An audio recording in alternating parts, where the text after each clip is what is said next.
is what is Tinkerbell's walk? I'm just going to walk over there with my walk, and I will show you the difference, all right?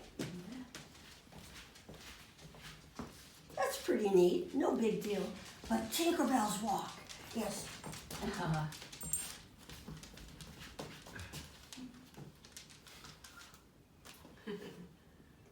And so they put me in front of the camera on the main stage, and they told me what they wanted Tinkerbell to do in the scene. And I went out and I said, okay, here I am. I'll pretend I'm this. I'm pretending. They would film that. They would give it to the animators, who then would draw me Tinkerbell exactly like I did. So I am her third dimension. I gave her my personality, etc., etc. I know someone's going to ask me whether I ever met Walt Disney, and the answer is yes. And I will tell you how exciting it was. You don't know what it was back then when you were told that 2 streets over at Warner Brothers, the head of the studio was there. You froze.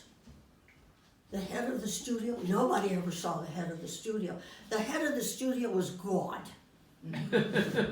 Whatever he said, he had to be right, 100%. If you saw him, you might cover your eyes or you might curtsy. You know, that's for the girls. The guys didn't do that. Anyway, so I'm working on the sound stage and I'm doing one of those for Tinkerbell.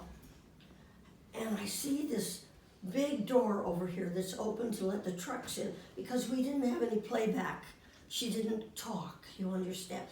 And I watch, and here's Buddy Ebsen walking in. You couldn't miss him.